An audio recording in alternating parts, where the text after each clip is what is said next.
اللہ نے میرے نبی کو کیسا بنایا؟ ایک بدو عورت ہے، ان پڑھ عورت ہے، ام معبد الخزاعیہ، وہ میرے نبی کا حلیہ بتاتی ہے. آپ کو ترجمہ کر کے سناؤں گا، لیکن آپ الفاظ کا ردم اور الفاظ میں میوزک وہ آپ سب محسوس کریں گے.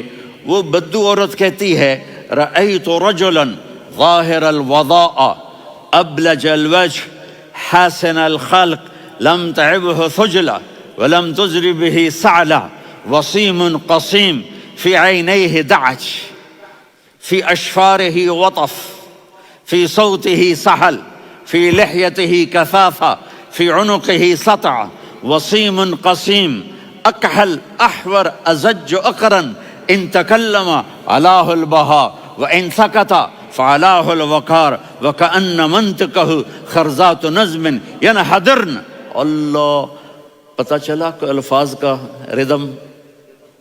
وہ کوئی بولو تو صحیح، کیا ردم ہے. اب ترجمہ سنو. وہ کہتی ہے اپنے خامند کو کہ ابو معبد، ایک شخص آیا تھا، مجھے یوں لگا جیسے 14ویں کا چاند کپڑے پہن کے زمین پہ اتر آیا ہو. سبحان اللہ، کیا انتہائی خوبصورت، انتہائی حسین و جمیل، پیٹ نکلوا نہیں کہ بدصورت ہو جائے. کہا اتنا خوبصورت تھا کہ سر سے پاؤں تک حسن اس کا غلام تھا، خوبصورتی اس کی باندھی تھی، اور میں جدھر سے دیکھتی تھی مجھے حسن ہی حسن نظر آتا تھا. اور جب میں اس کے چہرے پر دیکھتی تو میری آنکھ نہیں بھرتی تھی، میرا جی چاہتا تھا میں دیکھتی جاؤں دیکھتی جاؤں دیکھتی جاؤں، میرا دل نہیں بھرتا تھا. کون؟ وسیم. وسیم اسے کہتے ہیں جس کو دیکھنے سے دل نہ بھرے. قسیم، جدھر سے دیکھو حسن ہو، اسے کہتے ہیں قسیم، کہ اس کی آنکھیں بڑی موٹی. احور، ادعج، اشکل، انجل، ابرج، اہدب، یہ سب میرے نبی کی آنکھوں کی تعریف ہے. ان 5-6 الفاظ کا ایک مطلب ہے کہ اللہ نے کائنات میں ایسی حسین آنکھ کسی کی بنائی نہیں تھی.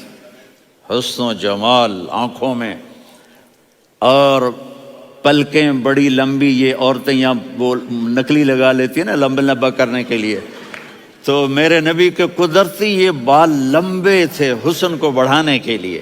داڑھی بڑی خوبصورت تھی.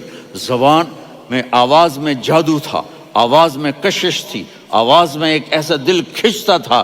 گردن لمبی تھی، سر سے پاؤں تک حسن و جمال تھا. جب وہ بولتے تھے نور چھا جاتا تھا، جب وہ خاموش ہوتے تھے وقار چھا جاتا تھا. اور سوا البطن والصدر، سینہ اور پیٹ برابر. سبط القصب، سیدھا قد تھا، سیدھا قد، بالکل سیدھا قد. عریض المنکبین، چھاتی چوڑی تھی. طویل الزندین، بازو لمبے تھے. رحب الراحہ، یہ ہتھیلی بڑی چوڑی تھی. چوڑی ہتھیلی سخاوت کی نشانی ہوتی ہے. رحب مسیح القدمین، پاؤں اتنے نرم تھے لگتا تھا اس پر تیل لگا ہوا ہے، اور پانی اس سے یوں نیچے چلا جاتا تھا. اور یمشی تکفین، کندھے جھکا کے چلتے تھے. اللہ اکبر. یہاں 4 آدمی سلام کریں تو آدمی یوں ہو جاتا ہے، اور میرے نبی کو فرشتے سلام کر رہے ہیں اور آپ یوں چلتے تھے، ایسے ایسے چلتے تھے، تھوڑے سے کندھے جھکا کے چلتے تھے. ایسے آپ کبھی نہیں چلے. جو دیکھنے میں ایسا حسین ہو اس سے پیار کیوں نہ کیا جائے. خاندان اونچا ہو تو آدمی اس کی قدر اور عظمت کرتا ہے.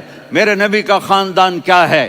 میرے نبی نے فرمایا اللہ نے آدم کی ساری اولاد سے عرب کو چنا، عرب کی ساری اولاد سے مضر کو چنا، مضر کی ساری اولاد سے قریش کو چنا، قریش کی ساری اولاد سے ہاشم کو چنا، اور ہاشم کی ساری اولاد سے اللہ نے مجھے چنا. میں سب سے اعلیٰ خاندان کا ہوں، عالی نسب ہوں. میرے اللہ نے میرے 10 نام رکھے ہیں. میں محمد، میں احمد، میں ماہی، میں حاشر، میں عاقب، میں فاتح، میں ابو القاسم، میں طٰہٰ، میں یاسین. ان سے پوچھو. میں ایک مثال دیتا ہوں. محبت ہوتی ہے نا، چھوٹا بچہ گود کا، میرا چاند، میرا دلارا. یہ اس کا بچہ بٹن جتنا، یہ نبیل کا اتنا سا ہے، تو اس کو کبھی یوں اٹھاتا ہے، کبھی یوں اٹھاتا ہے، کبھی یوں اٹھاتا ہے، کبھی یوں اس کو لوریاں دیتا ہے. میرا چاند، کالا ٹٹ، میرا چاند، میرا چاند. تو میرے رب کو اپنے حبیب سے محبت ہے تو صرف محمد نہیں کہتا، چونکہ محمد کہنے سے محبت کا فلو نکلتا نہیں، تو اللہ نے اپنی محبت کے فلو کو نکالا، میرا محمد، میرا احمد، میرا ماہی، میرا حاشر، میرا عاقب، میرا فاتح، میرا قاسم، میرا ابو القاسم، میرا طٰہٰ، میرا یاسین، یہ اللہ نے اپنے حبیب کے نام۔ اور پھر قرآن میں جاؤ، شاہد، مبشر، نذیر، داعی الی اللہ، سراج منیر، رؤوف، رحیم، عزیز، حریص، مزمل، مدثر، یہ اللہ نے پورے قرآن میں سارے نبیوں کا نام لیا، یا عیسیٰ، یا موسیٰ، یا یحییٰ، یا ابراہیم، یا نوح، نام لے کر پکارا، لیکن اپنے حبیب کو ایک دفعہ بھی یا محمد نہیں کہا بلکہ لقب سے پکارا، یا ایھا النبی، یا ایھا الرسول، یا ایھا المزمل، یا ایھا المدثر۔ میرے رب نے اپنے حبیب کو ساری نسلوں میں سب سے اعلی نسل بنایا۔ اگر اپنے نبی سے پیار نہ کریں تو کس سے پیار کریں؟